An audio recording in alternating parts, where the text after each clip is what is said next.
Sardine Trésor mitondra tsiro amin'ny fiainantsika isan'andro manolotra anao ny vaovao. Sardine Trésor amin'ilay tiako be. La 4G Batelma vous présente Ny vaovao. Cahier Triomphe manolotra anao ny vaovao.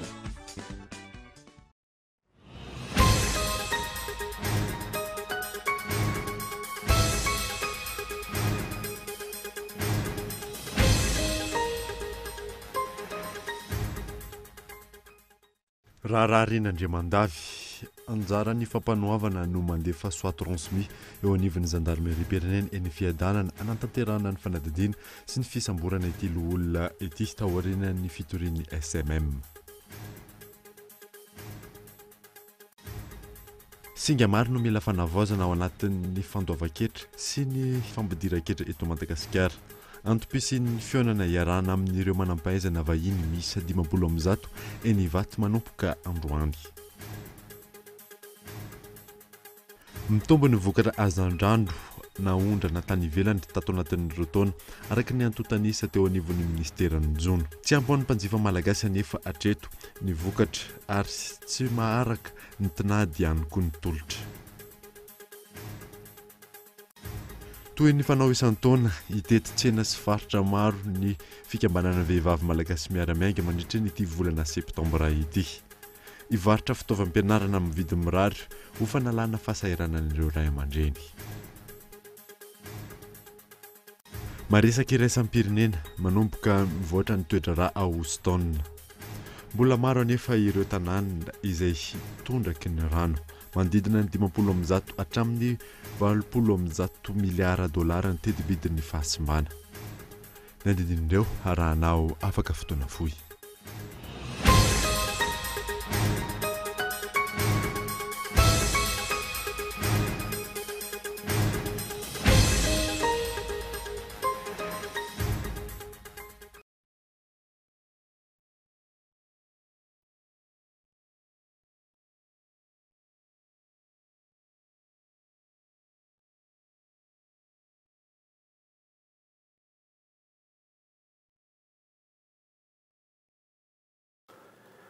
Miaraba tompoko lafinaritra tompoko vavy miaraba manokana ihany koa an'ireo mpanaraka ny vaovao Kolo TV any amin'ny faritra. Indrindra ireo manaraka izany amin'ny alalan'ny FM Toamasina DSTV Antsiranana ary TNTV Fianaratsoa.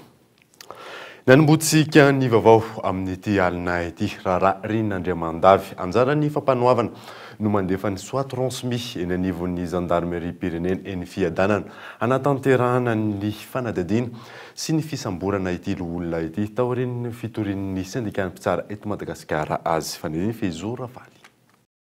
Efa eny anivo ny fampanoavana ny antotanady hitorian'ny syndicat-ny mpitsara ny loholona Rinandriamandavy raha nambarany filoha-hevitry ny SMM Clément John androany. Anjara ny mpampanolalana araka izany no mandefa soa transmis eny anivon'ny gendarmerie pirenena eny fiadanana ahafahana manatanteraka ny fanadihadiana sy ny fisamborana azy. Tsy nahazoana vaovao mikasika ny dingana manaraka na izay efa nirisona ny mpampanolalana ambony teo anivon'ny fitsarana ambaratonga voalohany Jacques Karandrenasolo androany raha nanontaniana mikasika izany. Ratsehivina tamin'ny volana Melasa teo nilaza ity mpampanolalana ambony ity fa azo enjehana ny loholona Rinandriamandavy izay tratra Ambodiomby. Ankoatran'ny famorina olona tsy nahazoana lalana sy ny fitorahana ny Braony Bianco, nisy ihany koa ny fitoriana nataon'ny SMM. Nisy fitorina voaraiko ny adresen'ny avocat taty amiko, ny adresy syndicat taty amiko dia nalefako izay ary antony samihafa ny nitoriana azy. Ny anankiray moa dia ny président CSMM mihitsy nitory azy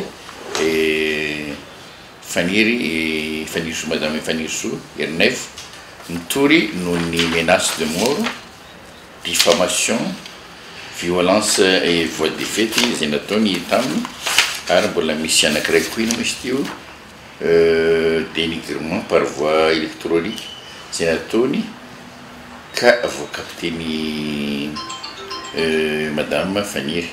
Io tena s'adresser personnel aminy zany miaro teny fandrahonana ho faty mihitsy le izy dia mety matahotra ny zavatra mety atao isy tokoa izy tena metraka fitoriana dia nalefako any amin'ny section recherche izy io plainte nitonga tato aminay fa nisy dia nalefako ilay izy any section recherche pour enquête et éventuellement pour déferment nanaovako azy pour déferment le zavatra tena flagrant le zavatra nisy. Raha tsy heviny efa nisany fitoriana an'ity olona ity izay nampitany mpampanolalana ambony tany amin'ny zandarmarie-pirenena kanefa nosotomina minisitra iray teo am-pelantanan'izy ireo. Niato teo ny raharaha ary izao miverina izao indray taorian'ny firesahan'ny sendikan'ny mpitsara tamin'ny minisitry ny fitsarana vaovao. Andrasana araka izany ny fisokafan'ny fanadiadiana indray sy ny toy ny tsiraraha ity. Singa maro no mila fanavaozana ao anatin'ny fandoavan-ketra sy fampidiran-ketra eto Madagasikara antom-pisian'ny fionana iarana amin'ireo manam-pahaizana vahiny miisa 50 eny Ivato nanomboka tamin'ity androany ity narindrarindra ny manana. Maneritery ny administration fiscale lafo loatra ny etra aloha ela be vao mavita mandoetra nefany efa mandoa vola le olona mbola taraiky any sarotra be ny procédure andoavana le etra dia eo ihany koa ny hoe mety tsy avy amin'ny le tany etra na le procédure loatra fa le fomba fiasa ao anivon'le centre fiscal mihitsy no tsy mety tosikevitra zany hoe tsy tokony izy tsony ny négociation hoe rehefa misy mpamatsy investisseur eto Madagasikara dia tokony tsisy négociation kaparika tsony hoe izay sy madamato ohatra anao dia samihafa ny règle fiscale dia miova atsindray dia miova fa tonga dia règle commune zany tonga dia ao anaty lalàna dia mazava ny rehetrarehetra ny contrat de partage de production accessible ny rehetrarehetra misy ny transparence amin'izay zany afaka mazava ny rehetrarehetra ny règle fa tsisy akinafinafina tsony. Nantombo zay tombony zany dia betsaka ny etra miditra misy kokoa fampitokisan'ny vahoaka sy ny mpitondra fanjakana satria accessible ny rehetrarehetra ohatra ny contrat de partage de production lalàna mazava. Tahaka izay no sakana amin'ny fandoavan-ketra ho an'ny vahoaka raha ny fanadadiana nataon'ireo mpikarika malagasy momba ny hetra. Misy manaraka izay ny olana eo amin'ny fodrafitrasa sy fomba fiasa eo amin'ny fandoavan-ketra eto Madagasikara. Tsy mbola maraka ny fivoarana eo amin'ny lafin'ny teknôlôjia ny firenena malagasy raha ny fanazavana. Raha ny atsarany angamba dia izaho teny hoe tsy mena amitaha ny atsarany fa eto amin'le abetsany no tsy mitovy satria le fahafahana miditra amin'le teknôlôjia mihitsy zany no mbola tsy tafapaka tsara zany amin'ny malagasy tsy vaky volo zany eto amin'le infrastructure zany tsika mbola somary sahirakirana. Ny momba ny etra moa tsy mandeha irery tsy hoe ny administration fiscale no metsara ny fikirakirano ny teknôlôjia dia hoe mandeha ho azy zany ny fampidiran-ketra tsy izay fa manomboka hatrany amin'ny isam-batan'olona izy io dia isam-batan'olona no manao ny filazana raketra rehefa avy eo dia ny isam-pandrarahany etra koa misy faneraserana amin'ny any velany dia mila zany tsika zay atao hoe toy vakana zay mihitsy zany no mila hatsaraina sy ampiarina raha ohatra ka hoe te hivoatra tsika fa tsy hoe mandeha tokana akory.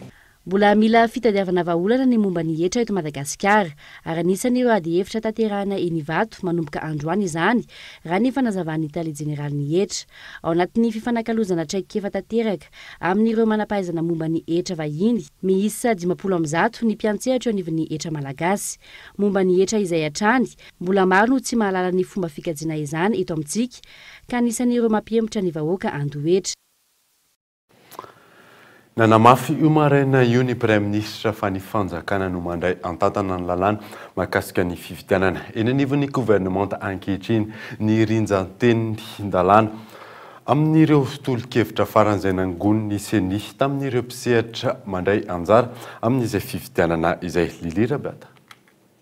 Taorian'ny fankakevitra samihafa nataon'ny seni tamin'ny fiarahamonim-pirenena sy antoko politika mikasika ny lalam-pifidianana eny anivon'ny gouvernement io rinjan-dalàna io ankehitriny hoy ny Prime Ministre. Raisin'ny fanjakana an-tanana ny famolavolana io lalàna io mialohan'ny amoana azy ho manan-kery anatanterahana ny fifidianana. Efa mipetraka ihany koa ilay comité interministériel mandinika momba io. Zany initiative de loi zany na ny solombavam-bahoaka manana azy na ny gouvernement tazadino zany ka aminay mitoraka aty zany a resaka didy amandalana dia niraisy ny gouvernement tantanana ny fanamboarana ireo rijan-dalàna mahakasika ny fifidiananareo rizanteny na lalàna mahakasika ny fifidiananareo a fa tsy maintsy mifanaraka amin'ny zavatra izay toromarika torohevitra izay efa natolotry ny zareo tao anatin'ny commission consultative zay zany tsara azavainy efa mandeha efa miasa zareo ao anivon'io comité interministériel io a ary efa nataoko moa ny lancement officiel n'izy io a efa mandinika didy amandalàna maromaro zareo anatin'izany lalàna mahakasika ny fifidianana ary io zany ny zavatra ampiavaka antindra mitoraka aty zany tiako ampahafantarina antsika mpanao gazety a asina débat national alohany andiniana azy eo anivon'ny conseil du gouvernement conseil des ministres ampahafantarina aloha ny vahoaka zao ny zavatra eritreretinay hoatolotra eo anivon'ny filan-kevitry ny gouvernement sy ndraiky filan-kevitry ny ministra zao ihany koa zavatra eritreretinay hoentina eo anivon'ny antenimera rotonta amin'izay mba tsy ho tompotrany mionona ny vahoaka fa manana ny heviny koa eny fa na dia ny vahoaka tsotra aza andrasana araka izany ny fampahafantarana pahabe maso io rijan-dalàna io mialohan'ny anolorana azy olaniny eny anivon'ny antenimera raha ny ayainy maro ahina ivadika indray tolo-kevitra nomen'ny antoko politika sy fiarahamonim-pirenena io rehefa tonga eny anivon'ny gouvernemanta ahoana no ilazana fa tsy tahaka niniseo tamin'ny famolavolana sy ny fampandanina ny lalàna amin'ny feny serasera ihany koa ny tranga amin'ity lalam-pifidianana ity raha ny voalaza toa manome fahefana ny gouvernemanta sy ny fitondram-panjakana ny dingana raina amin'ny famolavolana io lalam-pifidianana io mbola vitsy ireo commune mamerina amin'ny vahoakany etra alainy amin'ny alalan'ny fotodrafitrasa takina atrano io tamberina ndraikitra io eto amintsika ny fandoavan'ny vahoaka etra eo anivon'ny commune Ivato no nahafanana na tsara sehatra maro raha ny fanazavana azo narindrarindra ny manana ny fampianarana ny fahasalamana sy ny fananana iombonana ireo no antoky ny fampandrosoana eo anivon'ny commune iray voalohany anatin'izany ny fampidirana ny ankizan-tsekoly ilaina ny fisian'ny fotodrafitrasa manoloana izany olana eto amin'ny EPP ilay vola Ivato ny fahamaizan'ny efitrano fianarana iray tamin'ny taona 2024 no nietra nampidiriny vahoaka hatrizay navozina izany ankehitriny profiny izany fa tsy voatery miankina tanteraka amin'ny fanampiana avy amin'ny fanjakana ny commune iray teo aloha zany salle de classe telo dia le maily anankiray dia salle de classe roa sisa ny esanay tamin'ny herintaona tamin'ny tom-pianarana lasa teo iny zany dia amin'ity zany izy salle de classe enina io a dia ny 5 aloha ny esanay fa ny anankiray mety mbola miandry an'le anokafana presco zany misy fiatraikany be dia be satria le teneniko anao hoe na le fotoana hoe ara hoe le ora ianarana ampy 27h31 ny ora fa le classe de 7e zany mba tokony hiverina ny hariva mba hisy cours kely arahany dia no tsy fahampiany salle dia manjary tsy misy zay zavatra zay fa sabotsy ihany no afaka manao an'le izy amin'ny fanamboarana ny tranopokon'olona ihany koa etsy Akatindravolo izahay ny tranopokon'olona ny mandrosoa amin'ny afaka roa volana io dia vita tanteraka ary azo ny vahoaka ampiasaina izany tranopokon'olona izany ny lalana isaky ny elakelan-trano amboarina avokoa ary mandritra ny roa taona fiampotoana farany izay nampindrama ny vahoaka anay ity fahefana ity dia vitanay avokoa ny ataoko hoe 700 ny lalana izay tena ratsy atao anatin'ity commune ity izany hoe vola avy any amin'ny vahoaka averinay ho fotodrafitrasa ho an'ny vahoaka lasa fomba fanao eto amin'ny firenena ny fampanantenana ny vahoaka mandritra ny fampelezan-kevitra vitsy ireo mpitondra no manatanteraka ny teny nomeny rehefa mahazo fahefana momba ny tamberina andraikitra ny filoham-pirenena no tokony aneo izany amin'ny vahoaka ny fidy azy anisan'ny fampanantenana nomen'ny filoham-pirenena sy ny prime ministra androany ho an'ny mponina Ivato ny fanavozana ny tsena afaka tapabolana andrasana ny toin'izay nodimandry ny farany herinandro teo rasolonjatovo Jean-Michel mpitsara sady mpampianatra eny anivon'ny université an'Antananarivo mpikambana ary mpamorona ny syndicat mpitsara eto Madagasikara ny tenany ary efa mpikambana ihany koa teo anivon'ny Cour des comptes ny ekipan'ny Cool TV FM dia mirary fiononana feno ho an'ny fianakaviana lafim-baovao hafa kosa indray dia miteraka fisalasalana amin'izay te ampiasa vola eto Madagasikara ny fomba fiasan'ny fitondrana ankehitriny ny mpitondra fanjakana raha any amin'ny firenena mandroso fanohitra sy mpiara-miasa amin'ireo mpamatsy vola tsy izany anefa ny fanjakana malagasy razoina amin'ny mahazo ny orinasa Bidco Madagasikara fa ny andiny io nasaina mamparisarisan'ny mpampiasa vola ny fihetsiky ny fitondrana rajonary mampianina antony ny filambotsiary ataon'ny fanjakana amin'ny orinasa Bitco. Ity orinasa ity izay isan'ny matanjaka indrindra eto Afrika ary nandray anjara tamin'ny conférence des bailleurs et des investisseurs farany teo. Taorin'izay namaly ny antso ary amperinasa teto amintsika ny Bitco Madagasikara. Raha ny fanadihadiana natao, niara-ny fingapingana maro samihafa ity orinasa ity nanomboka tamin'ny fanorenana ny orinasa mpanao menaka tany Mahajanga hatramin'ny famokarana sy ny fivarotana izany. Raha tsy aivina, ny volana septambra 2024 ity orinasa ity no nahafeno ny antota taratasy sy nanaja ireo fiapetra rehetra mba azahoana ny permis d'exploitation. Tsy nivoaka nefa izany raha tsy ny volana Jona teo ary nitapaky ny volana Aogositra lasa teo vao nomena azy ireo ny dika mitoviny izany. Ny zoma fa 2020 ny volana Aogositra teo nanolotra fanomezana sy nanaja ny fomba tany amin'ny faritriny ny orinasa amin'ny fahafahany mamokatra menaka taorian'ny fahazahoana ny permis d'exploitation. Gaga nefa ireo mpiasa tao amin'ny Bitco Mahajanga ny alatsinainy 2020 ny volana Aogositra no sakanana tsy navelana moka ny vokatra menaka indray izy ireo. Mbola hotsiriana ny menaka vokarin'ity orinasa ity antony ny fanakanan'ny fanjakana. Tsy noraisiny ACSQDA izay sampandraraha eo anivon'ny ministeran'ny fahasalamana tokony hanao ny fitsiriana nefa ilay santionana menaka hotsiriana noho ny antony tsy fantatra. Raha ny fanadihadiana natao hatrany, manampiniavana ny fiantsenan'ny menaka eto Madagasikara ity fitondrana ity ka orinasa iray automasina no omena hanao ny famokarana menaka amatsy ny tsena anatiny. Antony mahatonga ny fahasahiranana mahazo ity orinasa mpanao menaka Bitco ity amin'izao fotoana izao. Ny fifehezana ny tsena na ny monopolisation izay niarahany rehetra nahita ny vokadratsiny izany nandritra ny fitondrana ara-valomanana na teo amin'ny lafiny ara-politika fa indrindra ny ara-toekarena ka tsy hanekena intsony ny famerenana na ny fikasana merina izany amin'izao fotoana izao. Ho an'ny mpahay-toekarena, ny fanalalahana ny tsena isin'ny fifaninanana no iteraka ny fampandrosoana, anome asan'ny tanora, ampidina ny vidin'entana ary ny mifanohitra amin'izay no hitranga raha miditra amin'ny fifehezana ny tsena ny fanjakana. Ny tombony vokatra hazandrano naondrana tany ivelany tato anatin'ny rotaona araka ny antotanisa teo anivon'ny ministeran'ny Jono. Tsy ampy ho an'ny mpanjifa malagasy anefa hatreto ny vokatra fanadidiny miantarandrianay. Mahatratra amin'ny 734 taona ny hazandrano naondrana tany ivelany. Ny taona 2024 teo raha toka 304 taona izany ny taona 2024 araka ny antotanisa avy amin'ny ministeran'ny Jono. Manoloana io fitombony vokatra naondrana io, mijanona tsy maharaka ny tinadiny hazandrano eto amintsika. Tsy ampy 500 mahery oharina ny filany mpanjifa hoy ny mpiompy madinika. Tato ato zany hita hoe miavija ny vokatra tilapia eny an-tsena. Eo ihany koa le manomboka mialany ny hazandrano any anaty rano. Zao ny vokatra ary amin'izany 4 taona isam-bolana zany tsy maharaka ho an'ny mpanjifanay na ny eo an-toerana ary. Eo amin'le resaka sosy zao no mila manatsara foana eto Madagasikara le zanatr'ondro. Ny Jono madinika no natokana tsy fainimpona anatiny, saika ondrana avokoa ny vaventy rehetra. Miakatra trany ankilany ny fanjifana izany. Ny fanondranana entana zany izay vokarina eto amintsika. Na vokariny rano misy eto amintsika dia makany velana ny kabeny ary mampiditra vola vahiny sady manome ny asa sy ny fivelomana ho an'ny mponina izay miaina amin'izany eto Madagasikara. Ho an'ny consommation de terre na misy ny Jono madinika izay Jono madinika aloha amin'ny kabeny izay natokana amin'ny kabeny hoe consommation eto toerana anatiny. Fanaisan'izany misy amin'ireo vokatra ny Jono madinika ireo miondrana ihany koa satria misy ny société izay tsy manjono direct izy fa manangom-bokatra. Raha miresaka tsika ny arenana anaty rano dia hita koa zany fa miakatra zany fanjifana zany fanjifana ny vokatra anaty rano zany zao miakatra zany izy amin'izao fotoana izao. Ny taona 2024 nahatratra amin'ny 900 ny fampidiram-bola tamin'ny sehatry ny fiompiana anaty rano amin'ny fidiram-bolam-panjakana.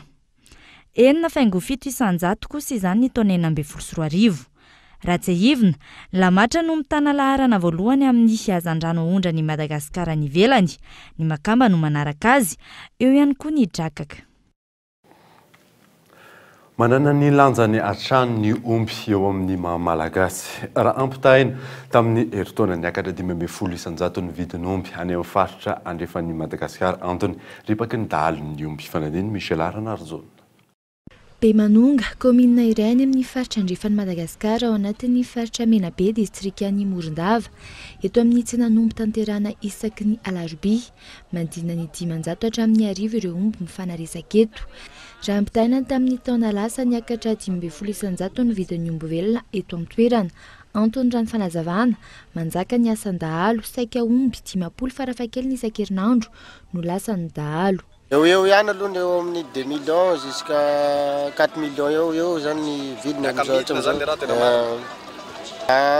tany amin'ny herintaona aloha ny ohatrany hoe nisy fiakariny eo amin'ny 15% eo zany eo zany tena miankina amin'le asan'le fandriam-pahalemana zany mahatonga anazy satria le omby zany efa matetika ankamaroany lasan'ny dahalo amin'iny dia izay ro mahatonga anazy raha faninika anazy raha zao manontany le tena raha atao. Amin'ny ankapobeny amin'ny maha malagasy mariky ny fifaliana fahoriana ny omby ho an'ireto nanaovana efa fanadihadiana ireto mividy ary hamono omby izy ireo noho ny fahafatesan'ny olona akaiky azy ireo. Ny vidianana eo moa zao misy fahorinana ao aminay dia nanenjika fitsena ety zany zay amin'ny safe isaky larobia ty misy tsena. Amin'ny maha malagasy moa zany dia fa hoe misy fety misy fahorinana dia hoe omby aloha raha hoe mba misy ihany raha tokony atao. Miankina amin'ny tedi-bola eo am-pelatanana nisan'ny omby vidiana saingy tokony ho ampy ny fiarahamonina tonga mamangy raha ny fanadihadiana natao. Toko lava valany be maro izay olona tonga ao dia andrahoana sakafo. Manana omby dia le omby ao an-trano vonoina arakaraka ny fananan'olona. Tsy nentina laina sary na feo ireo mpivarotra omby eto Beminanga. Raha ny fantatra tahotra ny tsy fandriam-pahalemana no anton'izany. Hatreto isan'ireo mamaty sy ombin'ny tsenan'ny Morondava ny tsenan'ombin'ny Bemanonga. Manodinina ny 3 hetsy ariary hatramin'ny 10 hetsy ariary ny omby velona iray. Miankina amin'ny habeny fa indrindra miankina amin'ny fahabetsahan'ny omby ny fiovaovany izay vidiny izay. Tsy miato mitomby hatramin'ny ady tany eto Antananarivo renivohitra. Etsy Sonerana tany mirefy 8,5 ary no misy mikasa aka io maraina io no nanomboka ny famohanentana n'ireo mponina. Fanadadiny miantarandriana ivo. Teto Sonerana, tokantrano enina no voarava-trano tanteraka ary mety hiala amin'ny tany no ny ady tany. Tamin'ny 5 ora maraina teo no tonga namoaka ny entan'izy ireo ny ivady tany niaraka tamin'ny antota taratasy fahazon-dalana natanterahana izany. Tsy manara-dalàna io fandroahana io raha ny fanazavana no ity raharaha ity izay mbola eny anivon'ny fitsarana. Ity taratasy ity tompoko no netiny le huissier tamin'ny maraina izay ho asehoko anareo hoe nanaovanay appel avec défense ty netiny le huissier niaraka amin'ny force. Nefa mbola ozy izy zay nanaovanay appel avec défense ty raharaha ty androany arany mbola manana rendez-vous any amin'ny tribunal angalana an'le certificat d'appel izay manambara fa mbola eo anivon'ny fitsarana ny raharaha. Dia nefany tonga dia fandroana avy hatrany nataon'le huissier hoe atody mady amam-baty satria chaque fois zay miakatra tribunal dia fa reharehan'ireo olona ireo hoe nareo ninina nataonareo resphone nareo fa misy référence ana juge ny dossier anay ao amin'ny tribunal. Le olona vidy azy amin'arena zany mamatsy vola. Dia io ary dia tena profonay ara-dalàna tompoko fa resphone zay ninina niakarany tany amin'ny tribunal hatrany voaloka hatrany farany resphone ny zavatra nataonay tany nefa dia marina daholo. Ohatra akaiky aminareo telenay fotsiny ity ny trano ipetrahanay ty sary alainy commune fa resphone zay tompoko. Mianjandroa ny tady ho anio anivon'ny komina Antananarivo renivohitra. Tsy maintsy roso amin'ny fandravana izy ireo raha ny fanazavana azo androany. Ny fahanteran'ny trano sy ny loza mety hoateran'izay no antony. Nolazain'ny tompon'ny trano fa porofo iray maneho ny fisiany kolokolo ity raharaha ity. Ankoatry ny fandravana trano, fivarotana ny tanin'izy ireo no ambadika izany ary mifefy avokoa ny tany ankehitriny. Raha manamarina n'ity zavatra ity tompoko dia ity zavatra ity ny antony tamin'le misy izy ahoana naniraka anao asa kosa izy naniraka anao tompoko fa mahafantatra anao na commune urbaine Antananarivo satria za zao nakany amin'ny premier adjoint mbola nangataka naka audience tamin'ny madame le maire dia izy nandray anamby premier adjoint izay niteny hoe atao fotsiny appel anareo izy fa rehefa tonga dia manao demande anankiray hoe mbola mandeha en cour de tribunal fa mbola tsy afaka exécutena. Dia izay mbola niteneko tamin'le huissier fa tsy te halala le huissier fa nahazo vola ary nafantaranay anazy nahazo vola nentanay ihany tompoko ny navoaka tety fa netan'le olona ao hidina amin'le trano indray izay norakorahan'ny olona teo tsy navoaka ny an'le olona ao ambony. Nefa tokony izay concerne mipetraka ato rehetrarehetra tokony mba havoaka atao mitovy le lalàna. Nampiakatra ny raharaha eny anivon'ny Bianco ireto fianakaviany reto. Mirefy 20 ara sy 5 ity tany ao Sonerana ity. Nanomboka ny taona 27 kosa izy ireo no nipetraka teto. tranga matety piseho eto amin'ny firenena ny toy izao ny fahafantaran'olona no manjaka ho izy ireo andrasana ny toy ny rara. Niverina indray ny fitrandrana ataon'ny orinasa vahiny iray ao Ambatolampy Brickaville na eo aza ny tsy fanaran-dalàna ataon'ilay orinasa sy ny fanankanana ataon'ny mponina any an-toerana. Manao antsoavo amin'ny mpitondra fanjakana izy ireo mba hijery akaiky nyity raharaha ity ka eto Andriatsilavo. Ny sabotsy lasa teo ny voalaza fa niverina nitrandraka indray ilay orinasa vahiny mitrandraka grafito ao amin'ny fokontany Ambatolampy, commune Ambinanonony, distrika ny Brickaville. Tsy manaiky ny fitohizany asa ny mponina any an-toerana izay voakasika mivantana amin'ny fahasimbana vokatra izany. Toedra raha zay misy amin'ny eo zany dia efa tsy tantinay zay mipetraka monao satria tonga to dia na métal reo dia tsisy fandrarana akory izy no tonga dia mitrandraka ao amin'ny eo zany izy. Ya, tonga nitondra an'zaigna maventy izy ary tsisy fiarana amin'ny fokon'olona akory izy amin'ny olona Ambatolampy satria tany eo dia agnatin'ny karatany daholo tany amin'ny eo. Ka noho izay toe-javatra zay zany dia tsy zakane dia nagnankina taraigna zay dia natolotra ane amin'izareo sifa zany ny toedra raha io. Nanatitra fitarainana tao amin'ny sifa na nisehatra iombonanao an'ny fananantany araka izany izy ireo. Nidina tany an-toerana ihany koa ny sifa, nijery sy nanadiady ny tena zava-misy marina. Maro ny tsy fanaran-dalàna tsikaritra taorian'izay raha ny fanazavana. Ohatra amin'izany ny hoe permis de recherche ho an'ny fitrandahana artizanaly natokana ho an'ny teratany malagasy no azo, fa tsy permis de recherche ho an'ny orinasa vahiny mampiasa fitaovana goavana sy arifomba. L'état d'esprit amin'ny législation minière permis mamelanao hanao an'le asa ao anatin'ny kategoriana permis no teny dika amin'ny permis fanomezan-dalana. Ka raha misy partenariat mino fa tsitsipaka an'izany ny minina. Tsy maintsy mihera ny fanjakana ianao amin'izay zavatra ataonao ka miova ny zavatra nataonao. Raha ohatra ianao ka PRE nefa ianao efa tsy PRE le kategoria tokony mihera zany. Ka na nisy ara le partenariat tokony mihera tamin'ny fanjakana izy fa tsy nisy le izy. Dikan'izay raha ohatra io artisanal nefa tsy artisanal tokony mihera tamin'ny État zany. Tsy nisy nia zany. Ankoatr'izay ny hoe tsy nisy fakana ny hevitry ny mponina mialohan'ny idirana ao amin'ilay toerana itrandrahana ary avy hatrany dia niditra nanao lalana ary nandavaka. Fanampin'izay, olona amin'ny fokontany hafa tsy voakasiky ny fitrandrahana akory no milaza ho mankatoy io fitrandrahana ny toerana io. Antony, omena 3,000 ariary isan'andro isan'olona anampy amin'ny fandavahana ankoatra ny lavaka ataon'ny masinina. Zavatra maro anefa nipotika vokatra izany, ny fiariana sy ny fiainan'ny mponina iray manontolo no tandidomindoza. Araka izany, mangataka ny ampitsarana avy hatrany ny asa izy ireo. Dianay manambola le olona eo mahatra dia matetika ny manambola foana ve zany no ahenona fa tsy mba miheno an'le olona madinika. Dia ny fitondram-panjakana mihitsy no itodianay hoe mba jereo hoe natao hiaro ny olona sy mifanana ary olona rovan'io fahalalako azy ho an'ny tanindrazana ho an'ny malagasy koa izy aloha fa tsy ho an'ny vazaha dia mba jereo zay zavatra zay. Zay ny tiana angatahana zany. Ny anjara andraikitry ny société civile dia manaitra hoe misy zavatra tsy ara-dalàna. Permis any aloha voalohany dia efa tsy ara-dalàna. Tsy nanao étude d'impact. Droit de propriété an'olona zay anisan'ny masina ho an'ny malagasy zany tsy voaja. Dia mbola hierovana ihany ve ny société dia mbola inona indray no laingany olo foronina indray rehefa avy eo. Grafita no trandrahan'ilay orinasa ao amin'ny fokontany Ambatolampy ary tany manodidina ny 300 hektara no voakasika izany.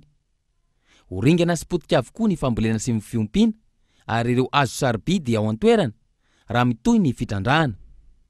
Fitrandrahana izay voalaza fa mbola ao anatin'ny fikarohana kanefa efa hita taratra sahady ny voka-dratsy eo amin'ny fiainan'ny mponina sy ny tontolo iainana any an-toerana.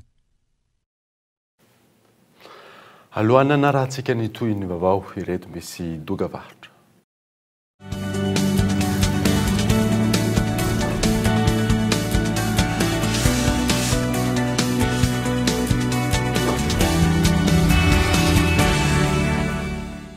La saga continue avec le K1S. Écran 2,4 pouces, GPRS, Bluetooth, MP3, MP4, radio FM, lampe torche, appareil photo, 1,3 mégapixels, caméra vidéo, slot micro SD jusqu'à 8 Go, batterie longue durée, M-Vool, Facebook, coque anti-choc offerte. Le K1S pour seulement 24 000 ariards. Rendez-vous en Telma Shop. Telma, safidyko numéro 1 malagasy.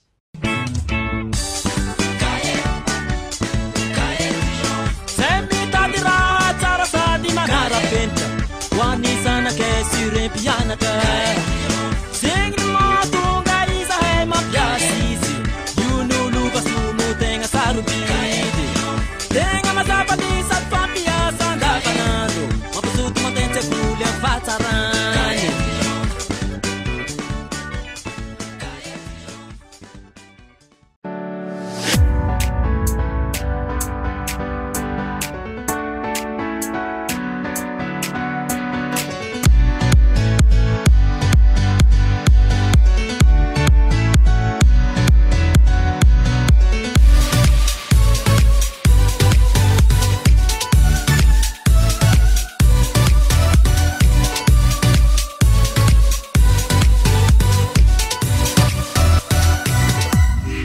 Vous allez vous aimer.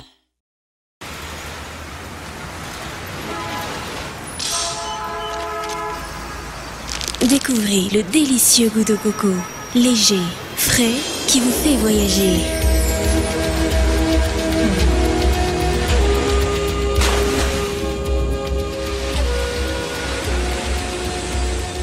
Bounty barre chocolatée, noix de coco, chocolat. Bounty, un goût de paradis.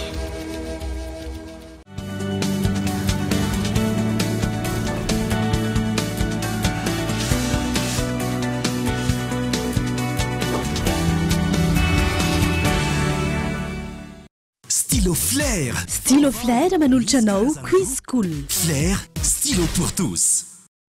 Shoprite ny mora indrindra trany manolotra anao Quiz School. Manampy anao hatrany ny Cool TV sy ny Cool FM amin'ny tsy fidiran'ny mpianatra ity. Ndao ilalao araka aminay fa bon d'achat 200 000 ariary maro no zarainy. Tsotra fotsiny, alefa samlarana 032 32 007 04 ny soratra hoe School, miampy anaranao feno sy ny adresinao. Fisarihana lehibe no karakarainy Cool TV FM amin'ny zoma 2 septambra ho avy izao, ka mandraisa anjara sao ianao ilay tsara vitany. Milamina tsara midiran'ny mpianatra miaraka amin'ny Cool TV sy Cool FM. Panoany Shoprite, Stylo Flair. Miverina eto amin'ny fampalalam-baovao isika toy ny fanao isan-taona itetin-tsena sy faritra maro ny fikambanan'ny vehivavy malagasy miara-miainga mandritra ny ity volana septambra ity. Hivarotra fitaovam-pianarana amin'ny vidiny mirary ho fanalana fahasahiranan'ireo ray aman-dreny. Gaetan Andratsilavo. Teto Ambohimanarina no nisantarana ny tsena iarahana amin'ny fikambanan'ny vehivavy malagasy miara-miainga androany. Toy ny fanao isan-taona, manamaivana ny fahasahiranan'ny ray aman-dreny amin'ny alalan'ny fitaovam-pianarana amin'ny vidiny mirary ny fikambanana. Etsika izay tafiditra indrindra amin'ny vinany ny fikambanana dia ny fiahinana ara-tsosialy sy ny fanampiana amin'ny mpiarabelona.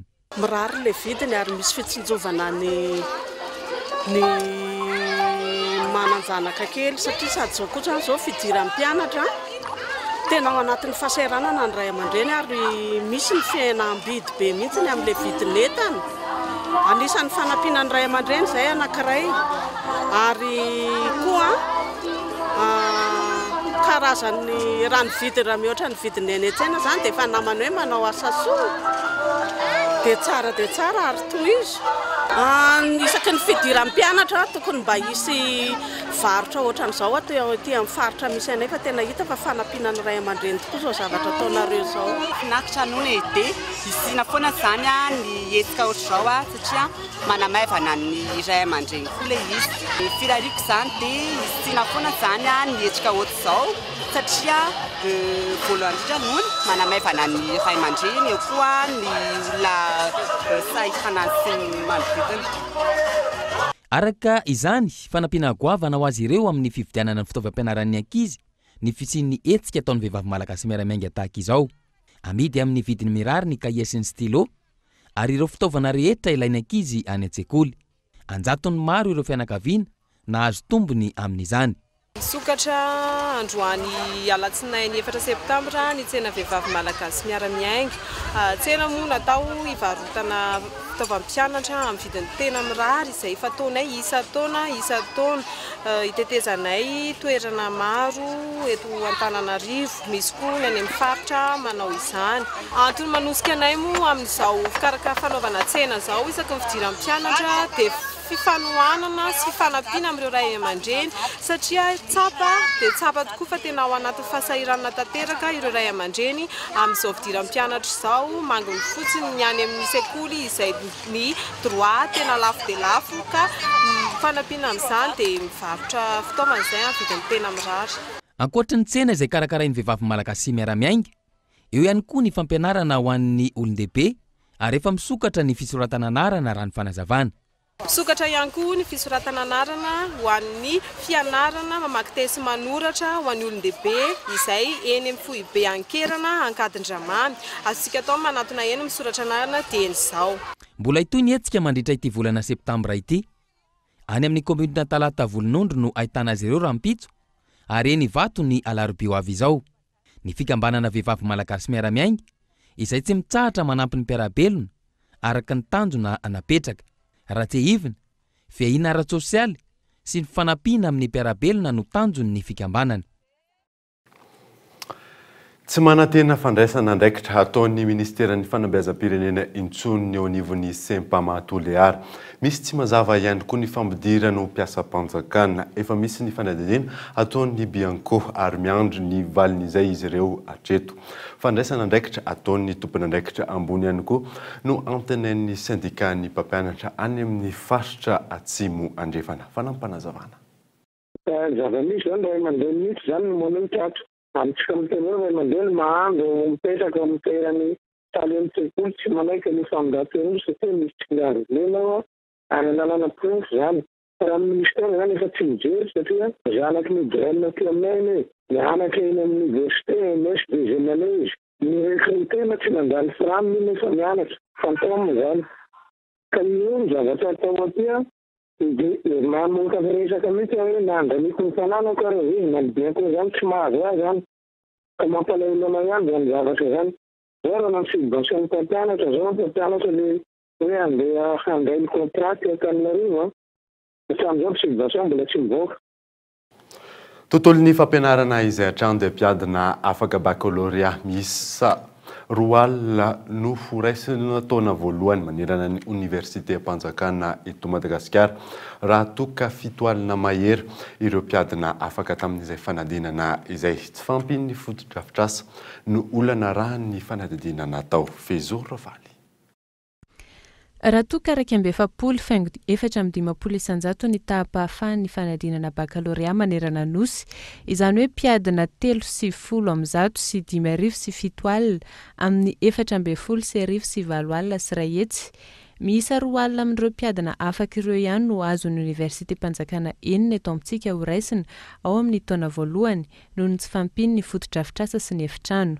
Ray alina amin'izy ireo no raisina eny amin'ny Université n'Antananarivo raha toa ka mizara amin'ny Université 10 ny ambiny. Na eo aza ny fisian'ny Université annexe any amin'ny distrika sasantsasany eto amintsika toy ny any Antsirabe, Soavinandriana, Mandritsara sy ny maro hafa sy ny fisian'ny Université semi-privé tsy ampy andraisan'ireo mpianatra ny efitrano eto amintsika izay tsy nisy fanitarana ny taonany maro taorian'ny Repoblika voalohany sy faharoa. Tsy azo idivirana araka izany ny fidirana any amin'ny Université tsy miankina na ny fijanonana amin'ny fianarana ho an'ireo tsy tafiditra eny amin'ny Université Mpanjakana, indrindra ho an'ny fianarana mpitsabo sy ny paramédicaux izay tsy misy afa-tsy ny eo amin'ny Faculté de Médecine ho an'ny Université Mpanjakana. Misy amin'ireo nefa no tsy azo antoka. Ho an'ny sampam-pampianarana paramédicaux, isy ny fampitoviana ny fandaram-pianarana sy ny fanadinana ho an'ny sekoly rehetra. Hitanay fa tsy mandeha any amin'izay izy le izy ary efa naverinay foana ty fiteny ty hatramin'ny ny sin'io école privée hoe loza mitatao an'ny firenena malagasy ny famelana andreo école reo roborobo ohatran'io nefa tsy voaraka le norme tokony hoarana. Misy le programme unique zay efa nieritreretinao atao zany hoe programme zay aroso ny fanjakana no tsy maintsy taterahana any amin'ireny sehatra tsy miankina reny. Dia nisy koa le examen national unique zany hoe ny paramedy rehetrarehetra alohany azahoan'ny diplôme dia miatrika examen itovizana dia izay hafa koa no mahazo diplôme. Ankoatra ireo sekoly ambony tsy azo antoka sy tokony akatony, eo ihany koa ny alafon'ny saram-pianarana ho an'ireo université tsy miankina eto Andrenivohitra izay sakana tsy hidiran'ny mpianatra ao. Ny tsy fahampin'ny fanabeazana no antony voalohany amin'ny firosoan'ny vehivavy amin'ny fanambadiana aloloatra raha ny fanadidina nataon'ny agence capsule sy Cool TV FM. Tokony hisy ny fahavononana mialohan'ny irosonina amin'izany raha ny fanazavana azo. Mikaela Ramarola. Ny tontolon'ny fanambadiana sy ny manodidina azy indray no nanaovan'ny agence capsule fanadidina tamin'ny 7 aogositra hatramin'ny 3 aogositra lasa teo tamin'ny olona 700 mihoatra ny 12 taona. Inona no antony mampirongatra ny fampanambadian'ny zazavavy aloloatra? Io no fanontaniana napetraka tamin'ireo olona ireo. Tsy fahampin'ny fanabeazana no antony izany raha ny fanazavan'ny 7 isanjaton'ny olon-tsotra. Fantrana sy fitiavam-bola ny ray aman-dreny kosa ny 7 isanjato ary olana ara-kolotsaina ny 20 isanjato. Ny fitondran-tena sy ny tsy fifehezana ny zavamisy ary izay mety hafaran'izany fanambadiana aloloatra izany eo amin'ny vehivavy no olana raha ny fanazavan'ny ben'ny tanàna iray. Nefa koa misy orana hoe alohan'izay koa nefa hoe le tanora mihitsy indraindray miroso aloloatra amin'ny fanambadiana. Dia ny fanjakana moa fananapa-kevitra hoe tsy maintsy makany amin'ny tribonaly maka audience any dia ny any manome taratasy ny maire zay vao azo atao ny fisiratam-panambadiana. Dia ny mahavoan'ny tanora nefa matetika be dia be eto tonga eto tsy ampy taona. Misy mbola mianatra ara mbola tsy miasa akory dia fa raikitra amin'ny fanambadiana. Dia mazava ho azy fa fahasahiranana maro mety ho vetraikany. Mety hoe tsy fifehezana tsara ny fiainana ve, mety hoe tentation fotsiny amin'le hoe fankatiavana, mpinamana dia misy ny accident. Manaraka izany ihany koa tokony hisy ny fahavononana indrindra eo amin'ny hoenti-manana. Dia amiko izany raha matotra tsara ny ankizy ny tovovavy dia aleo mba misy zavatra kendrena vao manambady. Ohatra hoe mba manana ny ampy fahavononana ara-bola ohatra, arak'asa. Ary koa ny fahasalamana moa dia efa milaza mihitsy hoe mivoaka aloloatra nge ozy ka manimba ny tanora, manimba ny vehivavy. Dia amin'ny ankapobeny ny vehivavy zany tokony hoe manakaram-panondro tokoa na ny lehilahy moa zay vao mahazo manambady. Nefa moa tsy voatandro ny tanora matetika lasa lobe 4 ambin'ny folo, 5 ambin'ny folo sy ny sisa. Saika hitana izany ny faritra rehetra eto amintsika na Andrenivohitra na any ambanivohitra. Misy amin'izy ireo aza no tsy manao izany fisoratam-panambadiana izany fa avy hatrany dia manorina tokantrano. Firenena kosa indray dia manomboka mivoatra ny toedrara Houston. Mbola maro anefa ireo tanàna izay tondraky ny rano manodidina ny 50 hatramin'ny 80 miliara dolara ny teti-bidin'ny fahasimbana fanadina eo amin'ny sarin'ny France 24. Fizarana sakafo maimaim-poana any Houston, Texas, manomboka mifandrimina ireo mponina hiatrehana ny vokatry ny tempête Hervé. Ny alady teo, mandidina ny 100 ireo trabona nampindreo mpiara-monina sy 10 isanjaton'izy ireo no tsy manana fa tsy ny akanjo eny an-koditra sisa. Ao Texas, izay tanàna isan'ny voakasika betsaka ity tempête ity, ambony ny teti-bola ilaina hanarenana izany, mandidina ny 10 ireo trano ravan'izany tempête Hervé izany. Roa amin'ireo kosa no trano mpanjakana. Aina ny mety akara ny sandanjany mihoatra ny eritreretana, mihoatra lavitra ny fahasimbana, nateraka Katrina ny taona 2010 raha ny tombatombana.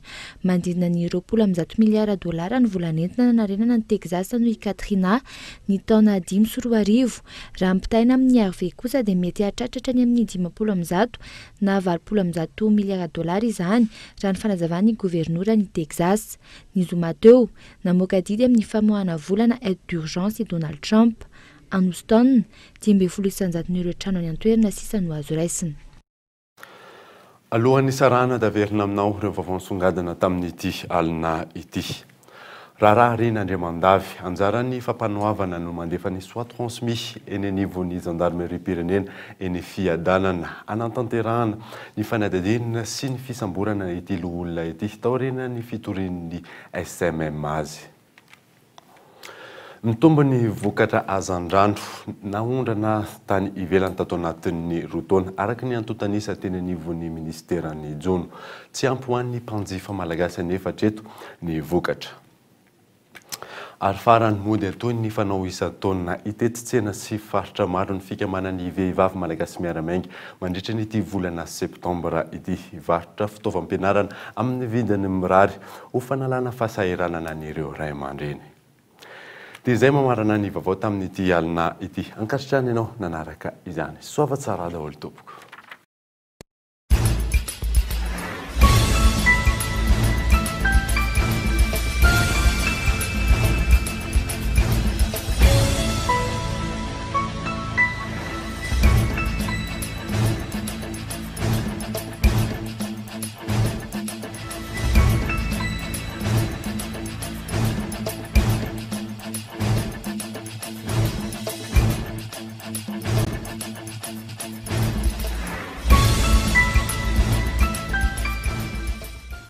La 4G by Telma vous a présenté Ni Vavao.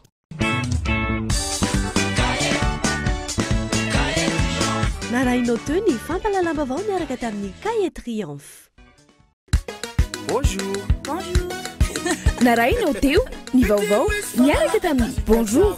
Juantsika jiaby.